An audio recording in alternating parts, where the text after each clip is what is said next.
नमस्कार दोस्तों, आप सभी का स्वागत है वीएस क्लासेस अमलाई के ऑनलाइन प्लेटफॉर्म पर, जहां आपको मिलती है एजुकेशन से रिलेटेड मल्टीपल वीडियोस।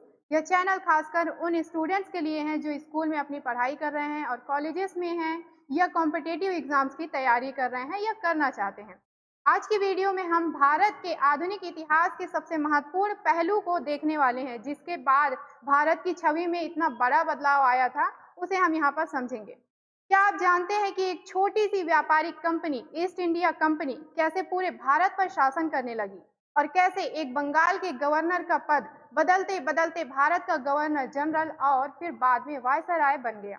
आज की इस वीडियो में हम 1773 से लेकर के 1950 तक बंगाल के गवर्नर से लेकर के भारत के गवर्नर जनरल और फिर वायसराय तक की पूरी यात्रा को समझेंगे। और ये टॉपिक क्यों इतना इम्पोर्टेंट है? तो अगर आप एसएससी, स्टेट पीसीएस और जो भी पुलिस, रेलवे, जो भी आपकी प्रतियोगी परीक्षाएं हैं उनकी अगर तैयारी कर रहे हैं, तो मॉडर्न हिस्ट्री के इस हिस्से से बार-बार प्रश्न पूछे जाते हैं। फिर चाहे वो आपके प्रीलिम्स हो, मेंस हो या कोई भी वनडे एग्जाम। तो वीडियो को पूरा जरूर देखिएगा। शुरू करते हैं। देखिए, अंग्रेजों ने डायरेक्ट जो है भारत पर शासन नहीं किया था। ठीक है, आगे बढ़ते हैं स्लाइड में। तो क्या बोलना चाह रही हूँ मैं कि अंग्रेजों ने डायरेक्ट हमारे भारत पर शासन करना शुरू नहीं किया था। शुरुआत में व्यापार हुई, मतलब व्यापार से शुरुआत हुई थी, व्यापार कारोबार में बदला और ईस्ट इंडिया कंपनी की स्थापना हुई, जिसके तहत भारत में कई व्यापारिक केंद्र स्थापित किए गए, यानी कारखाने लगाए गए। फिर इसके बाद शुरू हुई भारत में इनका शासन। मौका मिला प्लासी के युद्ध से। यहाँ हम उनके व्यापार से शासन तक के पूरे सफर को देखेंगे। शासन करने की शुरुआत होती है कहाँ से? बंगाल से। और बंगाल में क्या होता है आपका?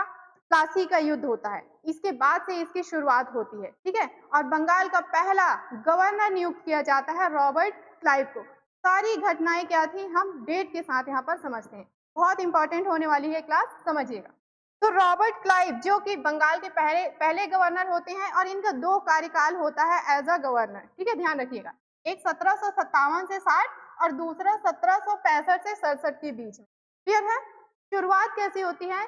तो मैंने बताया कि पहले जो है आपके जो ब्रिटिशर्स हैं कैसे व्यापारियों के तौर पे आए, फिर इन्होंने यहाँ पे कंपनी स्थापित की, कारखाने लगाए और धीरे धीरे अपनी पकड़ मजबूत करने लगे। उन्हें एक मौका मिलता है प्लासी के युद्ध से, तब जाकर के फिर वो वहां से शासन की शुरुआत करते हैं। इस प्लासी का युद्ध कब हुआ था? ये 1757 में। ठीक है, ध्यान रखिएगा, 23 जून 1757 को ये युद्ध होता है। इसके बारे में थोड़ा सा हम डिटेल में चर्चा करते हैं। क्या कारण थे उनके, क्या परिणाम हुए, किन परिस्थितियों में ये युद्ध हुआ था और किन के बीच में हुआ था। ठीक है, तो देखिए 23 जून की घटना है 1757 में युद्ध होता है प्लासी का। शॉर्ट में हम यहाँ पर देखने वाले हैं प्लासी का युद्ध। ठीक है, किनके बीच में होता है ये? तो बंगाल के नवाब होते हैं सिराजुद्दौला। ध्यान रखिएगा, बंगाल नवाब नाम है सिराजुद्दौला। ठीक है, वर्सेस ईस्ट इंडिया कंपनी। और इन्हें लीड कर रही थी कौन? मैंने बताया स्टार्टिंग में या करंट में आपके, रॉबर्ट क्लाइव। ठीक है, रॉबर्ट क्लाइव इसे लीड कर रहे थे, रॉबर्ट क्लाइव। ठीक है, अब देखिएगा यहाँ पे रॉबर्ट क्लाइव की शुरुआत, ये भी थोड़ा सा हम यहाँ पर शॉर्ट में देख लेते हैं। इनका जो जन्म हुआ था वो हुआ था 1725 में इंग्लैंड में। ठीक है, इंग्लैंड में इनका जन्म हुआ था और 1742 में ये जो है आते हैं ईस्ट इंडिया कंपनी के क्लर्क बनके। ठीक है, एज अ क्लर्क आते हैं, लगभग 17-18 साल की उम्र थी उनकी समय। ठीक है, ध्यान रखिएगा। तो ये यहाँ पर ईस्ट इंडिया कंपनी के क्लर्क के तौर पे आते हैं। और आगे चल के जो आपका प्लासी का युद्ध, ये घटना होती है और जैसे ये घटना खत्म होती है, यानी ये युद्ध जब जीत जाती है ईस्ट इंडिया कंपनी, तो बंगाल का पहला गवर्नर उन्हें नियुक्त कर दिया जाता है। ठीक है, तो यहाँ बात कर रहे हैं हम सिराजुद्दौला की। कारण क्या थे इस युद्ध का? कारण क्या था? तो वैसे तो बहुत लंबी लिस्ट है, कई वजहें थी, कई कारण थे, लेकिन कुछ यहाँ पे जो मुख्य कारण थे उन्हें हम यहाँ पर देख लेते हैं शॉर्ट में। ठीक है, जैसे पहला कारण था दस्तक का दुरुपयोग। अब ये दस्तक क्या होता है समझाती हूँ। दस्तक का दुरुपयोग, तो देखिए, जैसे मैंने बताया कि ब्रिटिश जो है ईस्ट इंडिया कंपनी बाहर की कंपनी है, व्यापार करने के लिए आती है, तो यहाँ पे नवाब वगैरह जो थे या शासक शासन कर रहे थे, वो परमिशन देते थे पहले। ईस्ट इंडिया कंपनी या जो जो भी आपके यहाँ से प्रमुख आते थे, वो क्या करते थे, पहले नवाबों से परमिशन लेते थे, परमिट लेते थे। तो वो उस पास को ही यहाँ दस्तक नाम दिया गया है, दस्तक कहा जाता था। तो उसके दौरान ही वो वहाँ पर व्यापार वगैरह कर सकते थे। तो दस्तक का दुरुपयोग किए जाने पर ये जो है युद्ध की स्थिति बनती है। दूसरा, बिना अनुमति बिना अनुमति बंगाल में किलेबंदी किए गए। ठीक है, ब्रिटिशर्स क्या करने लगे, यहाँ पर किले बनाने लगे और जो नवाब थे उनके शत्रुओं को शरण देने लगे। तो ये कुछ प्रमुख कारण थे जिनकी वजह से युद्ध का जो निकल के आता है परिणाम, वो क्या होता है, प्लासी का युद्ध होता है। प्लासी का युद्ध होता है कहाँ पर, स्थान देखिएगा, पश्चिम बंगाल, भागीरथी नदी के किनारे। ठीक है, देखिए सारे फैक्ट या जो भी नाम चीजें ले रही हूँ या डेट लिख रही हूँ बहुत इंपॉर्टेंट है, यहाँ से क्वेश्चंस आते हैं, इसलिए साथ में आप नोट्स भी बनाते चलिएगा। तो हम प्लासी के युद्ध की बात कर रहे हैं। 23 जून 1757 को ये घटना हुई थी। कहाँ पे, पश्चिम बंगाल में भागीरथी नदी तट पर ये घटना हुई थी। ठीक है, किनके बीच में, नवाब थे बंगाल के सिराजुद्दौला और ईस्ट इंडिया कंपनी के बीच में, और ये युद्ध हार जाते हैं। यहाँ पे ईस्ट इंडिया कंपनी की विजय होती है। क्या कारण था, तो इनके जो प्रमुख विश्वास पात्र होते हैं। पहले एक चीज और शॉर्ट में बता दूं कि जो सिराजुद्दौला है, जब ये युद्ध करने जाते हैं ना, तो इनके पास लगभग 50,000 की सेना होती है, और वहीं अगर हम ईस्ट इंडिया कंपनी की बात करें तो इनके पास थी 3,000, लगभग 3,000 की सेना। कितना बड़ा डिफरेंस है। ठीक है, आप अगर इस कंडीशन को आपके सामने रखते तो आप मतलब एक बार में आप बता सकते कि युद्ध का जो है एक तरफा यहाँ पे परिणाम आप देख सकते थे। लेकिन उसके बाद भी सिराजुद्दौला यहाँ पे युद्ध हार जाते हैं। क्यों, तो इनके एक विश्वास पात्र होते हैं मीर जाफर। मीर जाफर, ठीक है, ये कमांडर भी होते हैं सिराजुद्दौला की सेना के, और ये क्या करते हैं, ये अंग्रेजों के साथ मिल जाते हैं और इनके साथ विश्वासघात करते हैं, और युद्ध के मेन समय पर ही जाकर के ये क्या करते हैं, पीछे हट जाते हैं। ऐसी कंडीशन में जो सिराजुद्दौला होते हैं उनकी सेना कमजोर पड़ जाती है, और यहीं पे ये युद्ध जो है जिसका परिणाम निकल के आता है कि ईस्ट इंडिया कंपनी इस युद्ध को जीत जाती है। ठीक है, अब मीर जाफर यहाँ पे किया है तो इसे कुछ ना कुछ चाहिए होगा ईस्ट इंडिया कंपनी से। तो यहाँ पे जैसे ये युद्ध समाप्त होता है तो मीर जाफर को बंगाल का अगला नवाब घोषित कर दिया जाता है। ठीक है, अब मीर जाफर यहाँ क्या हो गए, बंगाल के नवाब बना दिए गए। ठीक, अगले नवाब बना दिए गए। ठीक है, अब ईस्ट इंडिया कंपनी ने इन्हें नवाब तो बना दिया, तो क्या वो इन्हें नवाब बनाने के लिए युद्ध लड़ रहे थे, तो नहीं, उन्हें भी कुछ फायदा चाहिए होगा। तो बिल्कुल यहीं से फिर एक कॉन्सेप्ट निकल के आता है द्वैध शासन का। ठीक है, द्वैध शासन का मतलब होता है एक ही क्षेत्र या एक ही राज्य में दो शासन चलना एक साथ, दो शासक एक साथ शासन कर रहे हों, उसे ही हम द्वैध शासन कहते हैं। ठीक है, तो यहाँ पे आ जाता है इसी 1757 में द्वैध शासन, द्वैध शासन, ध्यान रखिएगा। अब इसमें क्या होगा, जो नवाब हैं मीर जाफर, इन्हें जो है क्या दे दिया गया, वहां की शांति और सुव्यवस्था के अधिकार दे दिए गए। मतलब क्षेत्र में, उस राज्य में शांति व्यवस्था बनाए रखना, सुव्यवस्था बनाए रखना, ये किसकी जिम्मेदारी हो गई, नवाब की। ठीक है, इन्हें क्या दे दिया गया, शांति व सुव्यवस्था बनाने की जिम्मेदारी। और जो दीवानी मामले थे, ठीक है, यानी लेन देन वाले मामले, ये ईस्ट इंडिया कंपनी ने अपने हाथों में ले लिया। ठीक है, इसका मतलब क्या हुआ कि आप मेहनत करो, आप देखभाल करो, और बाकी जो मलाई मलाई है वो हम खाएं। ठीक है, ये इस तरह का मैटर निकला। तो यहाँ पर देखिए, जो रॉबर्ट क्लाइव है उन्हें क्या कहा, बंगाल का पहला गवर्नर नियुक्त किया गया था इसी द्वैध शासन के दौरान, और जो आपके मीर जाफर थे उन्हें बंगाल के अगले जो है नवाब घोषित कर दिए गए। ठीक है, इतनी घटनाएं हो गई। अब देखिए, इसके बाद जब ये क्या बन जाते हैं, नवाब बनते हैं, तो इनके टाइम पे एक और घटना होती है, सॉरी, रॉबर्ट क्लाइव जब गवर्नर बन जाते हैं तो 1759 में इनके समय में एक घटना होती है, बेदरा का युद्ध। बेदरा का युद्ध। और ये युद्ध किन के बीच में होता है? ईस्ट इंडिया कंपनी यानी अंग्रेज और डचों के बीच।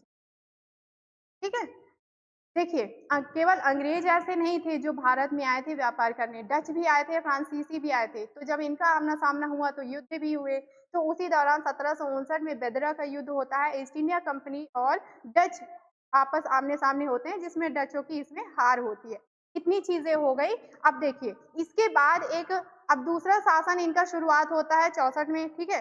64-65 में चलता है, जो कि 67 तक आपका शासन रहता है। किसका? रॉबर्ट क्लाइव की हम बात कर रहे हैं। इन्होंने 2 बार जो है गवर्नर के रूप में यहाँ पर शासन किया था। उस दूसरे शासनकाल को भी हम यहाँ पर थोड़ा-सा समझ लेते हैं। देखिए, पहली स्लाइड में यहाँ पर वही सारी चीज़ें लिखी हुई हैं कि बंगाल का पहला गवर्नर था, ठीक है, रॉबर्ट क्लाइव।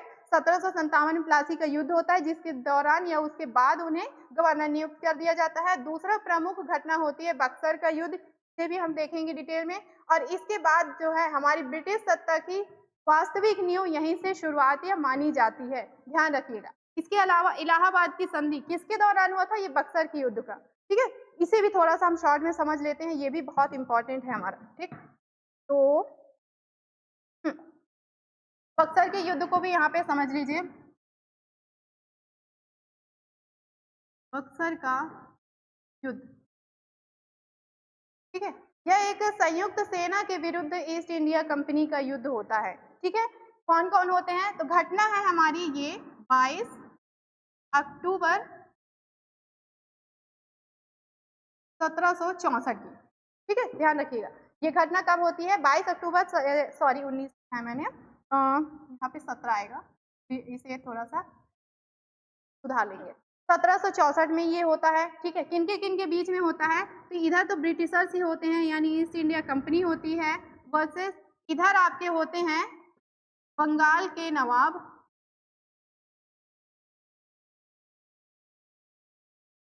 ठीक है, सुजाउद्दौला, सुजाउद्दौला,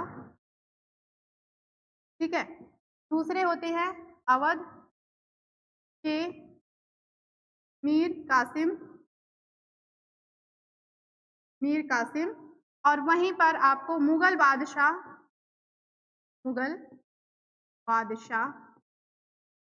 शाह आलम, शाह आलम, ठीक है। राइटिंग नहीं समझ में आ रही होगी तो मैं दोबारा से चीजें रिपीट कर रही हूँ कि बक्सर का युद्ध होता है, दूसरा महत्वपूर्ण घटना होता है क्लाइव के समय का। 22 अक्टूबर 1764 में ये युद्ध होता है, ठीक है। कहाँ पर है? ये बिहार में है, ध्यान रखेंगे, लोकेशन बिहार में है, ठीक है। ईस्ट इंडिया कंपनी या ब्रिटिशर्स के बीच में होता है और दूसरे साइड विपक्ष में होते हैं बंगाल के नवाब सुजाउद्दौला, अवध के नवाब मीर कासिम और मुगल बादशाह शाह आलम, जो कहाँ पर? इलाहाबाद में शासन कर रहे थे, ठीक है, इलाहाबाद में। और इलाहाबाद में शासन कर रहे थे। उसके बाद इसका जो परिणाम निकलता है, अब एक तरफ यहाँ पे भी देख पा रहे होंगे, एक तरफ जो है एक बड़ी सेना है, दूसरे साइड ईस्ट इंडिया कंपनी भी धीरे-धीरे अपने आप को मजबूत कर चुकी है, ठीक है। तो इस युद्ध का परिणाम निकलता है इलाहाबाद की संधि, ठीक। इलाहाबाद की संधि, यानी कोई इसमें जीत या हार नहीं होती है, दोनों तरफ से सेनाएं खत्म हो रही होती है और बीच का रास्ता निकाला जाता है कि एक संधि की जाए। तो इलाहाबाद की संधि इसका जो है परिणाम होता है। इसमें क्या होता है? जो मुगल बादशाह शाह आलम होते हैं, वो दीवानी अधिकार दे देते हैं ईस्ट इंडिया कंपनी को। कुछ क्षेत्रों में दीवानी अधिकार मतलब आप वहाँ पे व्यापार कर सकते हैं, मुनाफा कमा सकते हैं, वहाँ से जो भी लेन-देन है उसका आप कंट्रोल कर सकते हैं। तो वे क्षेत्र कौन-कौन से हैं वो इम्पोर्टेंट है, एग्जाम में पूछा जाता है कि इलाहाबाद की संधि के दौरान ऐसे कौन-कौन से क्षेत्र हैं जिसे शाह आलम या नवाब के द्वारा, मुगल बादशाह के द्वारा अंग्रेजों को दिया गया था, ठीक है। तो इस संधि में जो आपके शाह आलम हैं, उन्होंने दीवानी अधिकार दिए,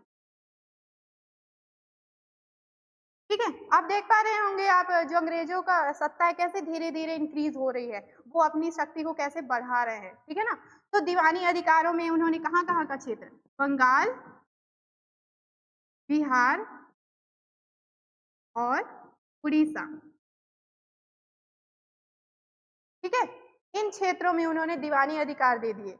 उसके अलावा ये जो बंगाल के सॉरी अवध के होते हैं, अवध, अवध के तत्कालीन नवाब होते हैं, नवाब जिनका नाम है नजमुद्दीन या नजमुद्दौला, सॉरी नजमुद्दौला, ये होते हैं। अवध के जो तत्कालीन नवाब होते हैं, बाद में जो नजमुद्दौला होते हैं, उनसे भी ये निजामत की जो है अधिकार प्राप्त कर लेते हैं। निजामत क्या होता है?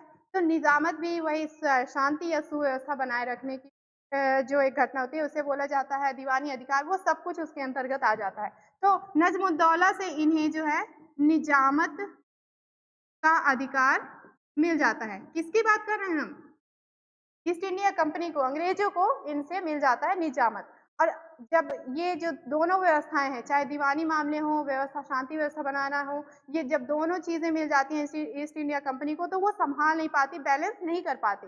तो वो क्या करते हैं कि जो निजामत होता है वो अधिकार वापस वो जो है अवध के नवाब को दे देते हैं और दीवानी मामले अपने पास रख लेते हैं। ध्यान रखिएगा, अगर कभी पूछा जाए कि निजामत का अधिकार जो इलाहाबाद की संधि के दौरान निजामत का अधिकार किसने दिया था, तो नजमुद्दौला ने दिया था, अवध के नवाब होते हैं। क्लियर है इतनी सारी चीजें? ठीक है। पहली घटना तो मैंने बताया था 1759 में आपका क्या होता है, इनके टाइम पे बेदरा का युद्ध होता है अंग्रेजों और डच के बीच। इतनी सारी चीजें हो गई। अब कुछ इंपॉर्टेंट चीजें और भी हैं इनसे रिलेटेड, रॉबर्ट क्लाइव से, उसे भी हम यहाँ समझ लेते हैं। ठीक है। अब क्या होता है, अब दूसरी बार उनका जो है शासनकाल वहां पे शुरू हो जाता है। यहाँ पर हम मुगल सम्राट शाह आलम की बात कर रहे थे, द्वितीय, जिन्होंने दीवानी अधिकार दे दिए थे। उसके अलावा अवध के नवाब शुजाउद्दौला के साथ भी इनकी संधि हुई थी और बाद में जो नजमुद्दौला बने थे वो निजामत अधिकार दे देते हैं। ये चीजें हुई। 1766 में श्वेत विद्रोह होता है। ठीक है। अब ये श्वेत विद्रोह क्या होता है इसे में समझिएगा। रॉबर्ट क्लाइव के समय में ही श्वेत विद्रोह होता है, जिसे हम बोलते हैं व्हाइट म्यूटिनी। व्हाइट म्यूटिनी क्या होते हैं? जो अंग्रेजी सेना होते हैं, ब्रिटिश सेना होते हैं, वो यहाँ पर अपने ही शासक के खिलाफ जो है विद्रोह शुरू कर देते हैं। उनके कुछ भत्ते, वेतन आदि को लेकर के ये सारी घटनाएं होती हैं। तो अंग्रेजों के खिलाफ अंग्रेज ही खड़े होते हैं। इस वजह से इस युद्ध को जो है, इस विद्रोह को श्वेत विद्रोह कहा गया। ठीक है। और इस विद्रोह को रॉबर्ट क्लाइव ने बहुत ही चतुराई से, बहुत ही बहादुरी के साथ दबा दिया। ठीक है। और उसके बाद दोबारा से सेना का पुनर्गठन किया और ईस्ट इंडिया कंपनी पर अपनी पकड़ को मजबूत किया। इतनी सारी घटनाएं इनके साथ में हुई थी। ठीक है। द्वैत शासन के बारे में मैंने बता दिया कि दोनों जो है साथ साथ यहाँ पर शासन कर रहे थे। कौन कौन हो गए आपके? नजमुद्दौला जो है नवाब थे आपके, जिन्होंने कंपनी एक तरफ शासन कर रही थी, दूसरी तरफ आपके मीर जाफर शासन कर रहे थे, जिसे द्वैत शासन कहा गया था। ठीक है। ध्यान रखिएगा। और बाद में ये निजामत अधिकार कहाँ से मिला था? उन्हें नजमुद्दौला के माध्यम से मिला था। ये सारी चीजें हमने यहाँ पे देख ली है। ठीक है। आगे बढ़ते हैं। हाँ, एक चीज इसमें और रह गया है, किनसे रिलेटेड? क्लाइव से रिलेटेड। जब ये इतनी सारी महत्वपूर्ण चीजें ये कर रहे होते हैं, तो बहुत सारे प्रमुख व्यक्ति इन्हें जो है अलग अलग उपाधि देते हैं। ठीक है। जैसे यहाँ पे दिया है शॉर्ट में, एडमंड बर्ग, इन्होंने इन्हें बड़ी बड़ी नींव रखने वाला कहा। क्यों? क्योंकि देखिए अभी तक क्या कर रही थी ईस्ट इंडिया कंपनी, यहाँ पर जो है व्यापार कर रही थी और भी कंपनी स्थापित कर रही थी या फिर उद्योग स्थापित कर रही थी, लेकिन प्रॉपर कहीं पर शासन वगैरह नहीं कर पा रही थी। तो जो आपके रॉबर्ट क्लाइव आते हैं, ये इस तरह से व्यवस्था बना पाते हैं कि यहाँ पर शासन भी शुरू किया जा सके। तो उन्हें जो है एडमंड बर्ग ने इसी वजह से बड़ी बड़ी नींव रखने वाला कहा। ठीक है। वहीं पर्सिवल स्पीयर ने इन्हें भविष्य का अग्रदूत कहा। ठीक है। इसके अलावा एक और व्यक्ति है राजा राम मोहन राय, जिन्हें भी भविष्य का अग्रदूत ये उपाधि प्रदान है। ध्यान रखिएगा। तो इतिहास में दो ऐसे व्यक्ति हैं, एक राजा राममोहन राय और दूसरे आपके रॉबर्ट क्लाइव, जिन्हें भविष्य का अग्रदूत कहा गया है। तीसरी उनकी उपाधि है मुगल सम्राट। मुगल सम्राट ने जो है इन्हें दिया था, क्या दिया था उपाधि? उमरा का। ठीक है। इस उमरा का जो अर्थ होता है वो है प्रमुख या प्रसिद्ध या अमीर व्यक्ति या अधिकारी। ठीक है। ये तीनों उपाधियां रॉबर्ट क्लाइव की है, इसे ध्यान रखिएगा। ठीक। अब जैसे मैंने बताया कि दो शासनकाल था इनका, दो बार इन्होंने गवर्नर के तौर पे काम किया, तो बीच में कुछ अवधि ऐसी थी जिनमें दूसरे भी गवर्नर यहाँ पर रहे हैं, कुछ आपके अस्थायी रूप से रहे हैं, उनको भी यहाँ पर हम देख लेते हैं। ठीक है। इतनी चीजें हो गई आपकी जो प्लासी का युद्ध है क्लियर हो चुका होगा, बक्सर का युद्ध क्लियर हो चुका होगा। अब देखिए बीच में जो समय कुछ रहता है जहाँ पर दूसरे गवर्नर्स को भी मौका मिलता है, उस काल को या उस समय को संक्रमण काल कहा गया है या प्रथम महासंकट का काल कहा गया है। ठीक है, अब देखिए पहला समय आता है 1760 में ठीक है, 1700 क्योंकि 57 से 60 तक पहला कार्यकाल रहा है क्लाइव का। उसके बाद 1760 में जॉन जेफानिया हॉलवेल हॉलवेल को यहाँ पर गवर्नर नियुक्त किया जाता है। ये अस्थायी होते हैं, टेम्परेरी गवर्नर होते हैं, लेकिन इनसे जो संबंधित एक महत्वपूर्ण जो फैक्ट है वो ये है कि इन्होंने ब्लैक होल के बारे में वर्णन किया था। ब्लैक होल जो कि यूनिवर्स का एक घटना है, ये कहा जाता है या माना जाता है, ये सत्य है कि जो पूरी पृथ्वी या पूरा ब्रह्मांड सब कुछ ब्लैक होल से बना हुआ है और लास्ट में अंत में उसी में जाकर के समा जाने वाला है। ठीक है, तो उस ब्लैक होल की घटना के बारे में उन्होंने वर्णन किया है अपनी किताब अलाइव द वंडर्स में। इस किताब का नाम ध्यान रखेंगे, किससे संबंधित है, तो ये हालवेल की किताब है जो कि बंगाल के गवर्नर अस्थायी गवर्नर होते हैं। अगले फिर बनते हैं 1760 से 65 में हेनरी वेंसिटार्ट जो आपको बक्सर का युद्ध हुआ था, ठीक है, 1764 में, वो युद्ध के दौरान जो गवर्नर होते हैं वो कौन होते हैं, हेनरी वेंसिटार्ट होते हैं। ये भी आपका पूछा जाएगा। जब आपका प्लासी का युद्ध हुआ था उस टाइम पे लीडर कौन थे, गवर्नर नहीं बने थे, ध्यान रखिएगा। प्लासी के युद्ध के समय में लीड कर रहे थे रॉबर्ट क्लाइव और बक्सर के युद्ध के समय गवर्नर होते हैं आपके बंगाल के कौन होते हैं, हेनरी वेंसिटार्ट होते हैं। ठीक है, अगले गवर्नर की ओर बढ़ते हैं। हाँ, इनके जस्ट बाद फिर वापस से उनका जो शासन काल है शुरू होता है रॉबर्ट क्लाइव का कुछ समय के लिए और फिर वापस 1767 से 69 में हेनरी वेरेलस्ट ये शासक बनते हैं और इसके समय में ज्यादा कुछ खास होता नहीं है, द्वैध शासन चल रहा होता है उस समय।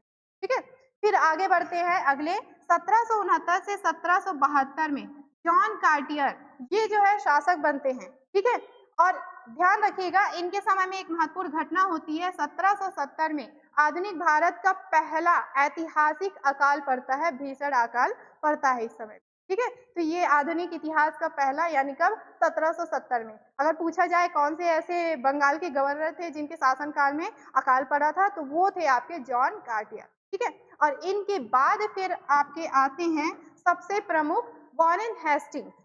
ठीक, इतनी सारी चीजें हो गई किनके बारे में, रॉबर्ट क्लाइव के बारे में। एक घटना और ध्यान रखिएगा, अंत में 1770 में 49 वर्ष की आयु में, ठीक है, 50 वर्ष, सॉरी 74 में, ठीक है, लगभग 49 वर्ष की आयु में रॉबर्ट क्लाइव जो है इंग्लैंड में जाकर के आत्महत्या कर लेते हैं। आप देख पा रहे हैं उस व्यक्ति के बारे में, 17 साल में वो एक क्लर्क के रूप में आया था और बहुत जल्द जो है बंगाल का एक क्या बन जाता है, गवर्नर बन जाता है, वहाँ पे शासन चलाता है, द्वैध शासन चलाता है और आगे चल करके 49 वर्ष की आयु में 49 वर्ष की आयु जो कि बहुत ज़्यादा नहीं होती, इसमें जा करके वो क्या कर लेते हैं, आत्महत्या कर लेते हैं और स्वयं को समाप्त कर लेते हैं। ये इतनी सारी जो इम्पोर्टेंट घटना है हमारे बंगाल के पहले गवर्नर रॉबर्ट क्लाइव के बारे में थी। उम्मीद है सारी चीज़ें समझ में आई होंगी। नेक्स्ट वीडियो में हम पढ़ेंगे वॉरेन हेस्टिंग्स के बारे में। ये बंगाल के अंतिम गवर्नर होते हैं लेकिन बंगाल के पहले गवर्नर जनरल होते हैं। इनसे भी रिलेटेड बहुत सारे महत्वपूर्ण घटनाएँ हैं, इन्होंने भी बहुत सारे चेंजेस किए थे, बदलाव किए थे और जो कि पॉजिटिव थे, जो अभी भी भारत के लिए बहुत अच्छा साबित हुए हैं। ठीक है, उन सभी चीज़ों को यहाँ पर देखेंगे। उम्मीद है सारी चीज़ें बहुत अच्छे से समझ में आई होंगी। वीडियो पसंद आई हो तो वीडियो को लाइक करिए, शेयर करिए और चैनल को सब्सक्राइब कर लीजिए ताकि आने वाली सारी वीडियो आपको नोटिफिकेशन में मिलते हैं फिर अगली वीडियो में। Thank you.